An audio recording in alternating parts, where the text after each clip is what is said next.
Hi, my name is Joel Roach, and I'm delighted to be with you here today at the Fall 2020 CXM Best Practices Symposium. I am the owner of Experience Always and partner with organizations to build and sustain an optimal consumer experience journey. And having had years of experience driving patient-centered initiatives at organizations like the Cleveland Clinic, and later working with Johns Hopkins Health System, I'm glad to bring to you the presentation, How Engaging Leadership, Employees, and Families Leads to a Patient-Centered Organization. And if you look at the words around me, such as information and education, transparency, collaboration, partnership, celebration, yes, all of these points we will discuss. So perhaps you will have takeaways that you can employ to enhance patient-centeredness at your organization.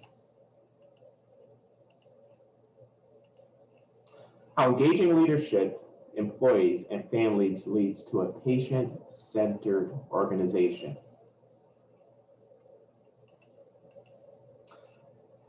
If you take a moment to step into the shoes of a patient, perhaps if you remember your own experience as a patient in the inpatient setting or even in the outpatient ambulatory setting, think about your experience, and I want you to write down 3 words that come to mind when you hear the term patient experience.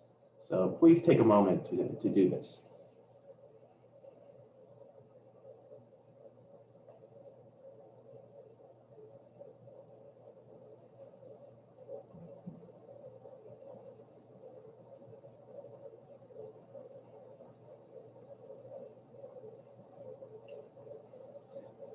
Well, what did you come up with? Did you write down the words such as empathy, care, doctors, nurses? I'd be interested in seeing what you came up with. However, no word is wrong because all interactions, the cause and effect, shape the patient experience. So if you look at all of the terms here, such as care, concern, engaging, the environment, doctors, nurses, housekeepers, support, education, insurance, billing, yes, the things along with the people and adjectives, all of these shape the patient experience. So how is patient experience professionally defined? Well, according to the Barrel Institute, it is defined as the sum of all interactions shaped by an organized culture that influences patient perceptions across the continuum of care. Perhaps some words are not everyday terms in this definition, such as continuum of care. What is continuum of care? Well, if you think about the entire patient and family experience journey from the very beginning to the end, that is the continuum of care.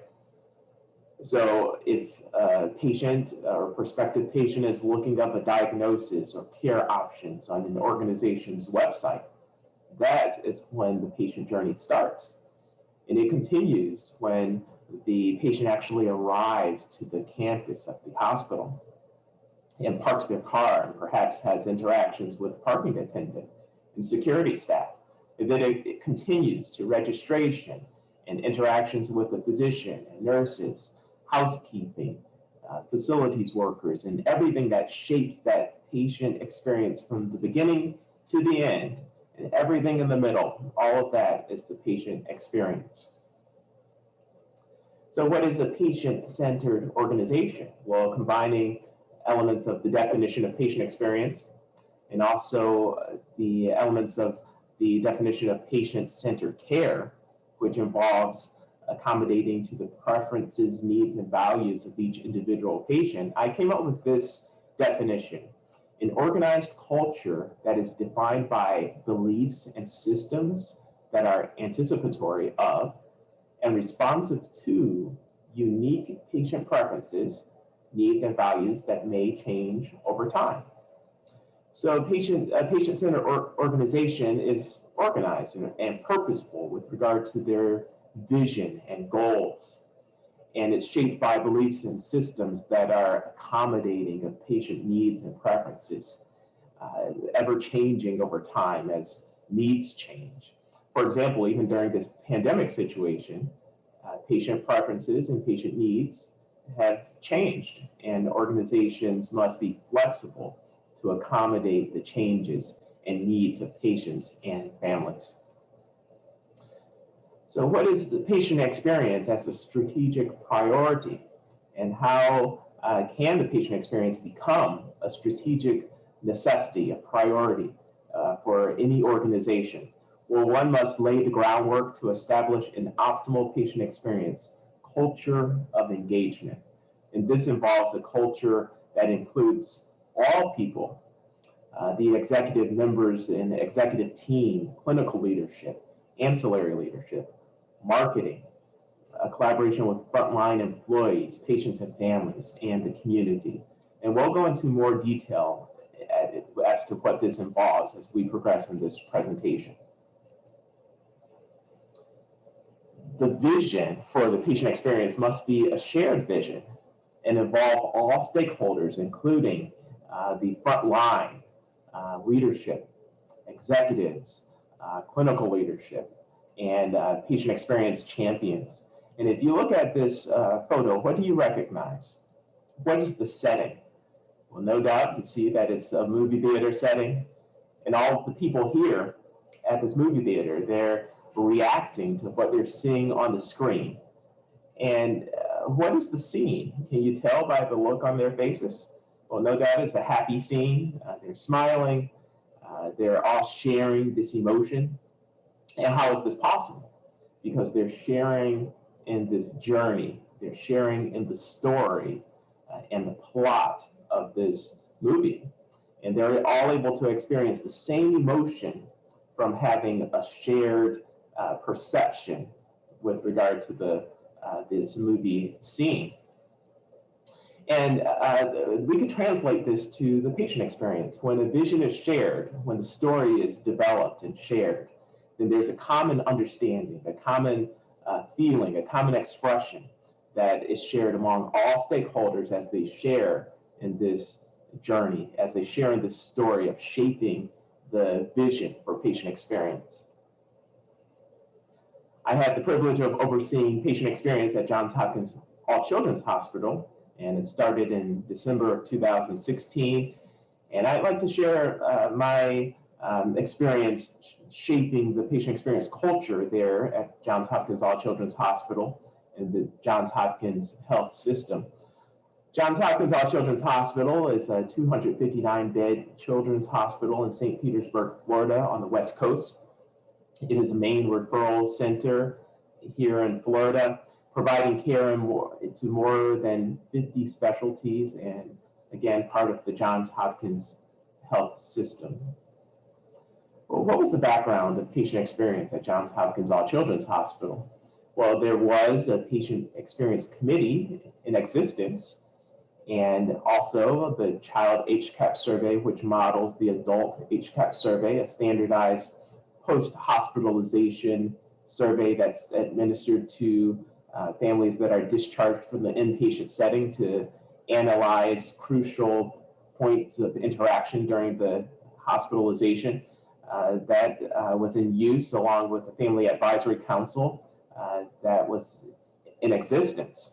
So all of these platforms for shaping the patient experience were in existence when I arrived, yet they were not being fully optimized. And I had the privilege of collaborating with leadership and frontline employees and patients and families to really create a shared vision for the patient experience committee, for stakeholders that use the HCAP survey, and for the families that were part of the Family Advisory Council. And I will share the results from this culture of engagement that we were a part of. For the Patient Experience Committee that previously did not include the engaged physicians as champions, the optimization of this committee involved the recruitment of engaged physician champions, nurse champions and leadership, service staff, And instead of the agenda focusing from month to month on HCAP scores and quantitative metrics, the agenda became more diverse, and through collaboration, we agreed on items that would be fixed items from month to month, such as our communication program, HCAP's metrics, and qualitative data, such as comments and things that would validate the quantitative data that we reviewed. Open discussions regarding real issues brought to the fore by the front line that were part of this patient experience committee. Yes, this created a very engaged culture of patient experience stakeholders. Also, the child HCAP survey that was not fully optimized previously. The data was not being disseminated to the appropriate stakeholders. It was pretty much sitting in a database. The engagement of patient experience stakeholders meant that the data from child HCAPs was being disseminated, including qualitative comments to validate the quantitative data. A sharing and understanding of education and information regarding the variables and what they meant, and we'll go into more detail about that. And then the Family Advisory Council, which had an employee chair and parent co-chair, we restructured this into one that was patient and family centered, in which we had a patient or a parent chair, a parent co-chair, and a parent secretary. And for the teen advisory council that was in place, we had one of the teen patients taking the lead with council goals and activities. And then we partnered the families with leadership to really, for them to share their experiences and issues and observations and needs for improvement. What did this lead to? Well, if we look at the metric that was part of the strategic priority, which is overall hospital rating of 9 or 10, and this is an overall rating on the child HCAP survey, in which the top box, or the best answer available, is a rating of 9 or 10, there was consistent performance at the benchmark of the 75th percentile, which we set as a strategic goal metric.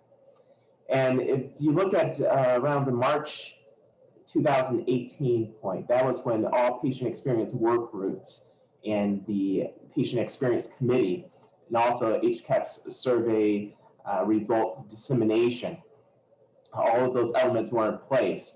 And then you see consistent performance above the benchmark of the 75th percentile in relation to the peer group hospitals.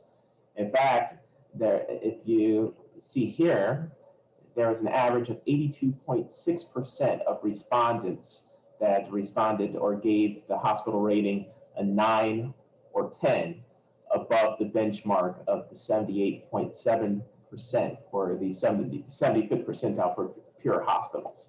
So there was marked consistent growth and performance with regard to the overall rating and the perception of the care experience. Any and every institution or organization can achieve such high ratings through collaboration and partnership with all patient experience stakeholders. And there are 4 components of engagement, as you see in this diagram: information and education and transparency.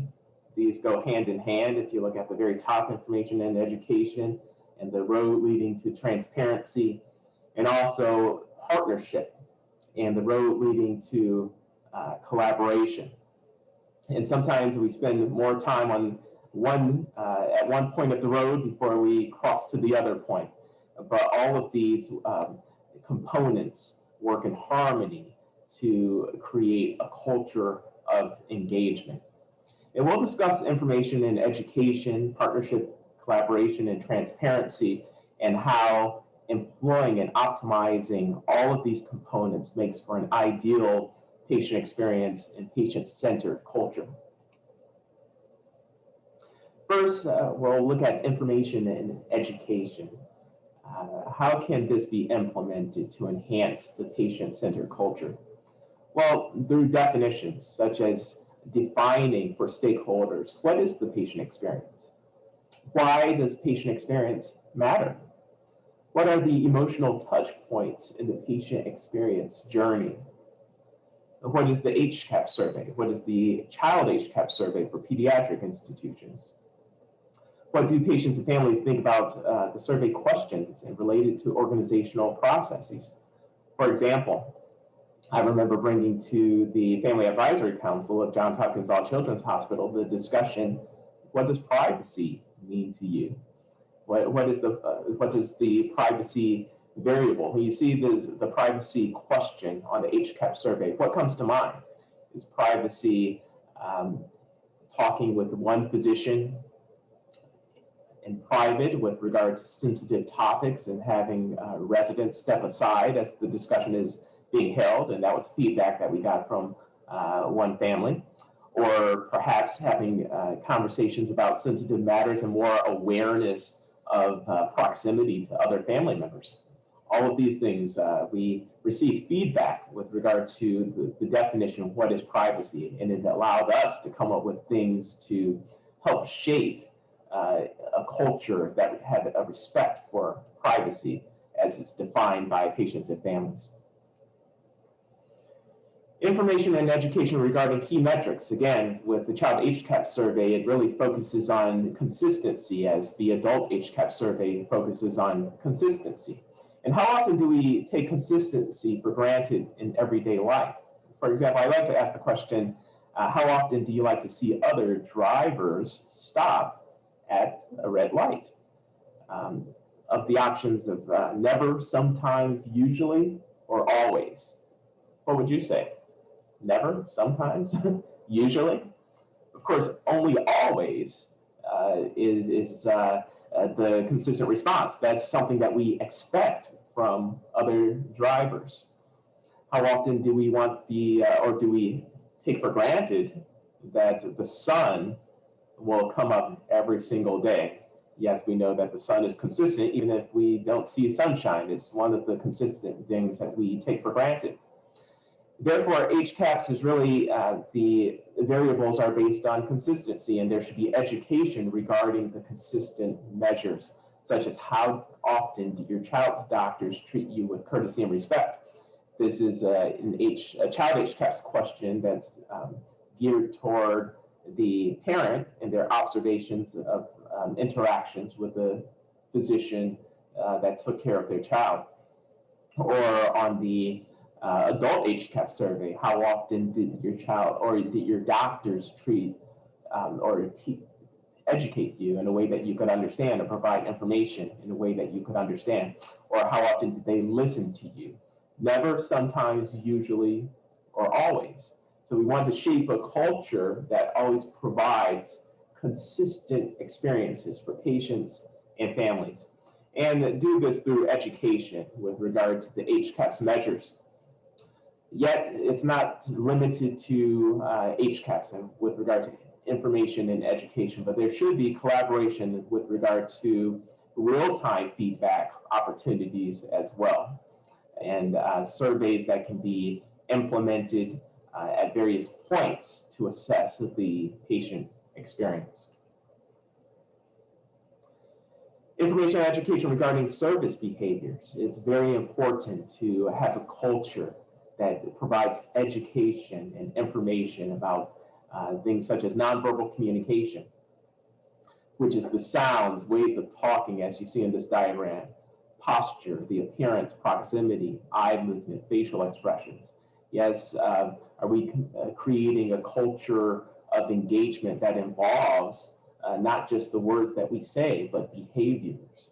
And here I have a picture of a security officer, and over the years, I've worked hand in hand with security teams to create a culture of engagement and discuss certain things as nonverbal communication.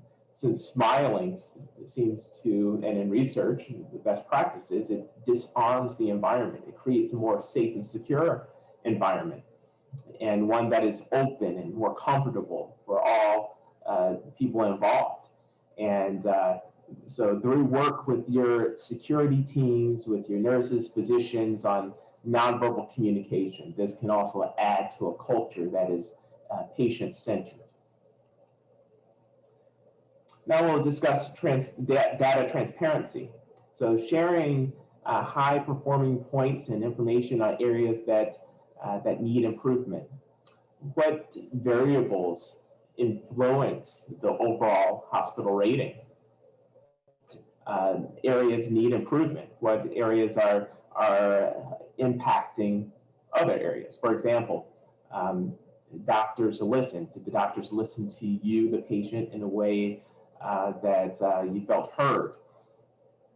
Or did they explain things in a way that you could understand? Do the patients and families know your current performance? How is the data being shared? Share qualitative patient comments, such as care experiences and feedback that support the quantitative data. Share the HCAP survey results data and partner with marketing to present data in a way to tell a story. So numbers say one thing, but people are really drawn to the emotions of storytelling and to support the metrics and the numbers. So harvest the data and disseminate it and share it in a way to make everyone aware of the current state of the patient experience. This is an example of quantitative data that can be easily shared in a bar chart, and pie charts can be used as well, but this is the composite doctor communication metric that involves the doctors listen carefully to you, explain things in a way that you could understand, and treat you with courtesy and respect. And as you see, the dark blue bar represents the peer group 75th percentile, and the light blue bar represents one fiscal year, which could be used as a baseline for measuring the continuous improvement. And then the second fiscal year is represented by green. So simple graphs can be used and shared, and data transparency, a culture of being transparent, should be evident at any healthcare organization. It's very important to build a strong partnership, engage all stakeholders in patient-centered initiatives such as the executive leadership team, clinical leadership, ancillary leadership, frontline employees, and patients and families. Have all of the stakeholders partnered with each other, and do not create silos of focus groups, but have each member of each team engage with each other. For example, does the executive leadership team know the frontline stakeholders in patient experience? Do we invite patients and families to join certain things such as the patient safety committees and the patient safety board, or other boards and committees that may benefit from direct feedback from patients and families? And one way to do so would be to also recruit patients and families from the Family Advisory Council that have already been trained and oriented regarding hospital practices and policies, and have them provide feedback to the organization. Encourage collaboration on initiatives that address emotional touch points. And here are a couple of common examples. The first example is security experiences. It's a common scenario for a family member. If there's a high security system in a hospital, a family member could lose an ID badge. Yet, what if they need to urgently be present at the bedside of a patient that's experiencing an emergency? How does the hospital accommodate such a need? And are there policies and procedures that where it's a certainty that there would be a gap in patient experience if the scenario came up? Or can a patient's family member expect to be accommodated through flexible procedures and ways to enhance the family experience at this point? Same-day surgery experiences, another common scenario. where the first update occurs 1.5 hours or 2 hours perhaps after the patient goes for surgery? Is there an opportunity to improve communication processes in this scenario? Can technology be incorporated to streamline communication? Who will be the stakeholders involved? Perhaps the registration staff or the representative that provides updates, perhaps anesthesiology stakeholders. So think of ways that we can include everyone and all of the members that influence patient perceptions to be present around the table to collaborate with regard to process improvement initiatives. The Patient and Family Advisory Council structured the Family Advisory Council into one that is patient-led, with a patient chair, a patient co-chair, and a patient secretary. This would really optimize the patient engagement around patient experience. Have advisors join hospital committees as discussed, and get patient and family advisory council feedback before implementing new policies that will have a direct impact on the patient experience. For example, perhaps executive members of an organization is thinking, they're thinking to change visitation hours. Well, what would families think about such changes? Is there an opportunity to get family feedback with regard to such changes before implementing them? Have the Family Advisory Council, or FAC, lead fun and engaging activities to interact with leadership, employees, and other hospitals or families in the hospital. For example, we implemented at Johns Hopkins Children's Hospital something called FAC Snacks, an opportunity for families to engage with employees and frontline doctors and nurses, and also to recruit other families to the Family Advisory Council in a very fun environment. And then help the Family Advisory Council, or FAC, to set goals for the year that align with the organization culture. So can there be an alignment perhaps with leadership stakeholders? And one thing that I implemented at Johns Hopkins Children's Hospital was a partnership, a bi-monthly partnership meeting with leadership stakeholders in which families could give direct feedback about their care experiences to leaders in each respective service line, in each main institute and department. And that really led to an engaged family culture in the patient experience. Be transparent regarding organizational culture issues, opportunities for improvement.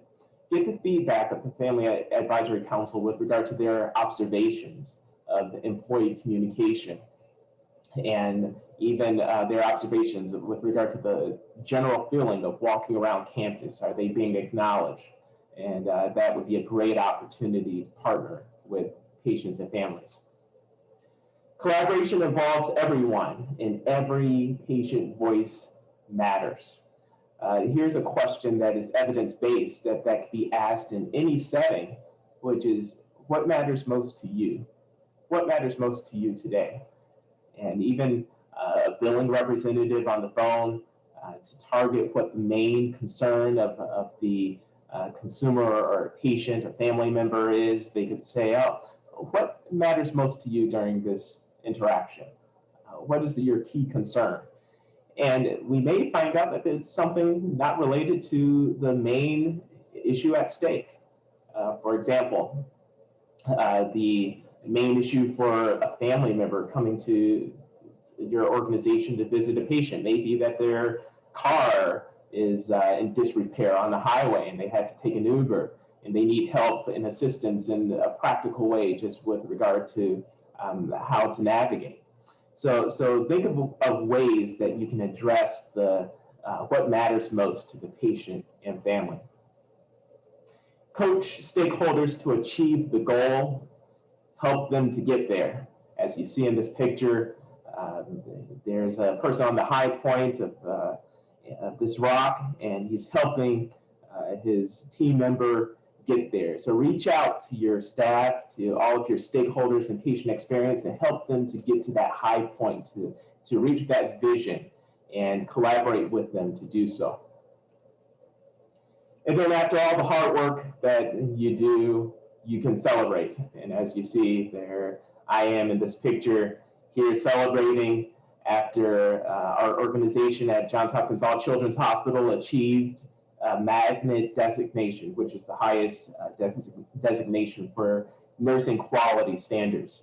And we celebrated. And if you look at this picture, many of these people that you see here, the front line and leadership, they were also patient experience stakeholders, and we had an opportunity to celebrate. So have fun and celebrate with your people. So what is your action plan? Well, write down the first step that you will take on your journey to enhance the culture of engagement in the patient or consumer experience at your organization or in your independent role. I want you to take time to do that. And please send me a note, and I've actually put a date here, Monday, November 16th. So perhaps put it on your calendar. I'd like to hear from you on what first step you will take on your journey to enhance the culture of engagement. And if by that date in a few weeks you've done something to start on your journey to enhance your culture of engagement in patient-centered care, or to enhance your patient-centeredness or consumer-centeredness in your organization, I'd like to hear from you. In conclusion, identify all people as stakeholders in opportunities to build and sustain a patient-centered culture of engagement. Encourage staff to serve as the champions of the patient experience, and catch people in the act of doing the right thing. Provide recognition and make the patient experience and patient-centered journey for your organization fun. And then maintain flexibility in policies and standards of practices to meet and exceed patient preferences. I look forward to engaging with you and having a question and answer at this time. Thank you.